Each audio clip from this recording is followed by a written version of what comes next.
Bab ke-1000. Bab 1000. Aku nggak tahu kalau Aika punya kakak. Balas Adrian berbisik dengan ekspresi terkejut luar biasa. Pas nikahan kakaknya memang nggak datang. Satria lagi satgas dan nggak bisa pulang. Satunya, Hanan, setauku dapat beasiswa prestasi dan kuliah di luar negeri. Adrian terdiam kaku. Satria, dengan seragam loreng yang masih melekat kuat di tubuh tegapnya, tidak bergeser 1 senti pun. Ia hanya berdiri diam, namun tatapan matanya seolah ribuan peluru yang siap melubangi harga diri Adrian. Satria. Boy mencoba membuka suara dengan nada seakrab mungkin. Lama nggak kelihatan. Kapan balik satgas? Satria tidak menoleh pada Boy. Matanya tetap terkunci pada wajah Adrian yang tampak kuyu. Belum lama, dan hadiah penyambutan yang kuterima adalah tangisan adikku. Jawabnya dengan suara berat dan dalam. Siapa yang memberimu izin menginjakan kaki di sini? Potong Satria dingin, kini ia melangkah 1 tindak lebih dekat ke arah Adrian. Tekanan mental yang ia berikan begitu kuat, membuat Adrian refleks menahan napas. Bukannya Lamu baru saja merayakan pernikahan siri dengan perempuan lain? Kamu tidak punya tempat di rumah kami. Pergilah! Kak, tolong dengerin aku dulu. Sahut Adrian. Nyalinya memang menciut, tapi ia tidak mundur. Aku tahu aku salah. Aku bodoh karena menyakiti Aika. Tapi malam ini aku datang untuk meluruskan semuanya. Satria menyeringai sinis, sebuah ekspresi yang lebih menyeramkan daripada amarah. Meluruskan apa? Setelah kamu membiarkan Aika dihina? Kamu pikir minta maaf bisa menghapus setiap tetes air mata yang jatuh dari mata Aika setiap malam? Boy mencoba menengahi. Satria, aku paham kamu marah.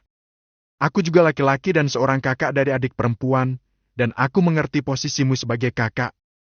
Tapi Adrian benar-benar sudah sadar. Dia datang ke sini untuk menebus kesalahannya. Satria beralih menatap Boy sejenak.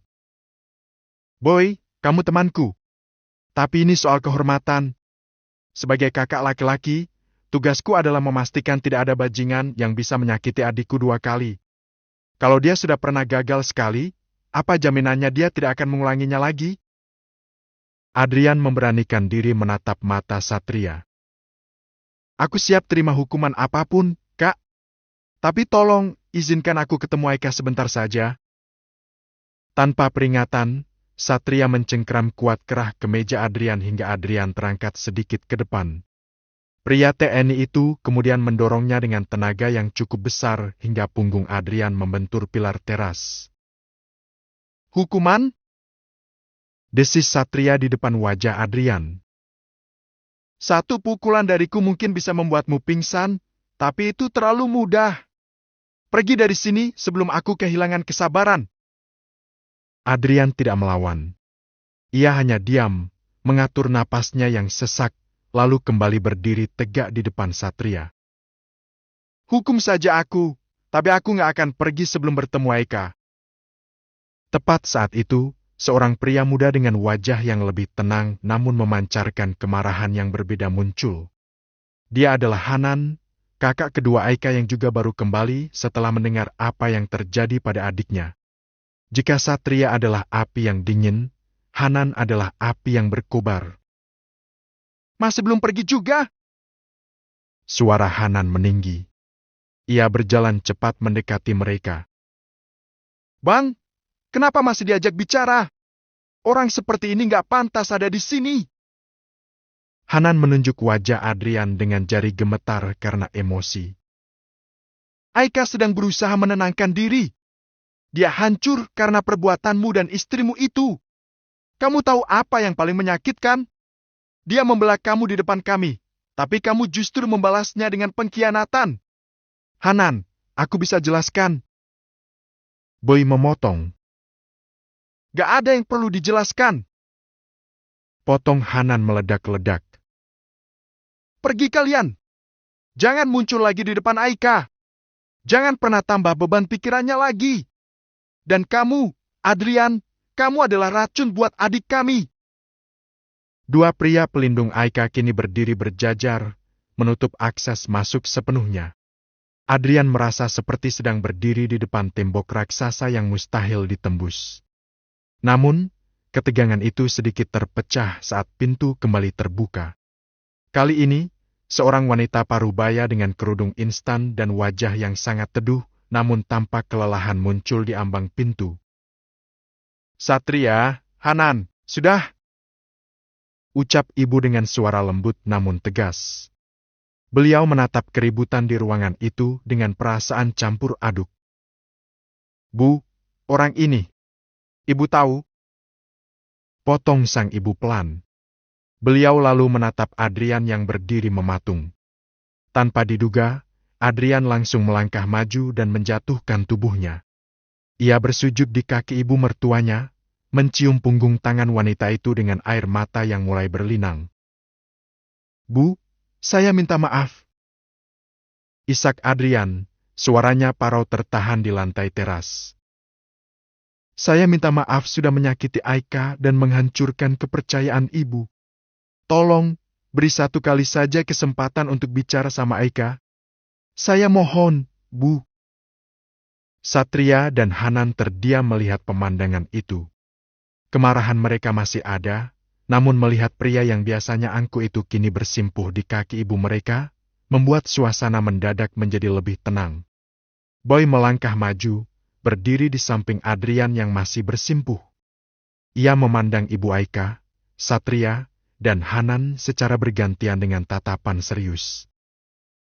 "Satria, Hanan, ibu, tolong dengarkan sebentar," buka Boy dengan nada rendah namun meyakinkan. "Kami datang bukan tanpa alasan. Malam ini, kami baru saja dari apartemen Oral. Semua drama kehamilan itu palsu. Dokter Siska sendiri yang memeriksanya. Oral tidak pernah hamil." Hanan mendengus sinis, namun Satria tetap diam dengan rahang yang mengeras. "Bukan cuma itu," lanjut Boy. "Adrian pindah ke apartemen itu bukan karena dia ingin hidup bersama Oral. Dia sengaja melakukannya untuk mencari tahu bukti rekaman CCTV malam kejadian yang dituduhkan itu. Dan terbukti, malam itu Adrian langsung keluar. Dia tidak menyentuh Oral sama sekali. Adrian sudah menjatuhkan talak pada Oral di depan ayahnya sendiri." Mendengar penjelasan Boy, suasana di ruangan itu mendadak sunyi. Namun, Satria tetap tidak melunakkan tatapannya. "Soal talak itu urusanmu, Adrian," sahut Satria datar, suaranya kembali sedingin es. "Mau kamu talak dia 1000 kali pun, fakta bahwa Aika sudah terlanjur sakit hati tidak akan berubah. Luka di hatinya sudah terlalu dalam, dan itu butuh waktu untuk sembuh sendiri tanpa perlu campur tangan darimu lagi." Hanan mengangguk setuju, matanya masih menatap Adrian dengan sisa-sisa amarah. "Benar. Kamu pikir dengan satu kebenaran terungkap, semua luka Aika langsung hilang begitu saja? Dia manusia yang punya perasaan. Bukan benda yang bisa kamu buang lalu kamu ambil lagi sesukamu." Ibunya menghela napas panjang, lalu menyentuh bahu Adrian dengan lembut, memintanya untuk berdiri. "Adrian," panggil ibu pelan. "Aika sudah pergi ke rumah bibinya dan akan tinggal di sana untuk sementara waktu. Dia ingin menenangkan diri tanpa gangguan siapapun. Biarkan dia tenang dulu, Nak. Berikan dia ruang." Dunia Adrian seolah runtuh seketika. Harapannya untuk melihat wajah istrinya malam ini musnah. Seluruh tubuhnya terasa tak bertulang mendengar kenyataan bahwa Aika telah pergi menghindarinya. "Gak mungkin! Aika pasti masih di rumah ini kan, Bu?" Hanan yang mulai gerah melihat betapa keras kepala Adrian menyahut ketus. "Kalau tidak percaya pada ibu, silakan masuk. Periksa sendiri ke kamarnya." Adrian bangkit dengan kaki gemetar.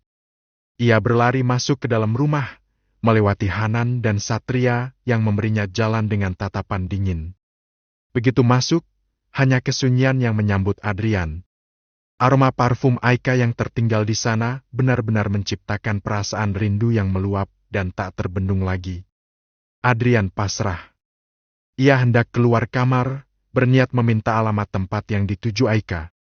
Namun, baru saja kakinya akan melangkah, matanya tiba-tiba tertuju pada selembar kertas di atas meja dengan sebuah alat kecil berbentuk stik. Adrian mendekat ke arah meja, tangannya mengulur meraih benda itu. Dalam sekejap jantungnya berdebar cepat, napasnya tertahan di tenggorokan. Bola matanya seketika dipenuhi air mata melihat dua garis merah yang tertera di sana. Hamil? Aika, hamil? Bisik Adrian parau, menatap alat tersebut dengan pandangan tak percaya sekaligus hancur.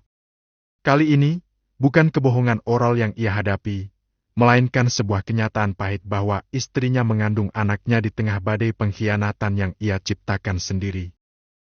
Kali ini, bukan kebohongan oral yang ia hadapi, melainkan sebuah kenyataan pahit bahwa istrinya mengandung anaknya di tengah badai pengkhianatan yang ia ciptakan sendiri. Yai akhirnya 1000 bab. Siapa yang ngikutin dari awal SMUS terbit? Pasukan Kampung Gurita memang luar biasa AA. Terima kasih sudah tetap setia menemani perjalanan panjang SMUS. Love Wall.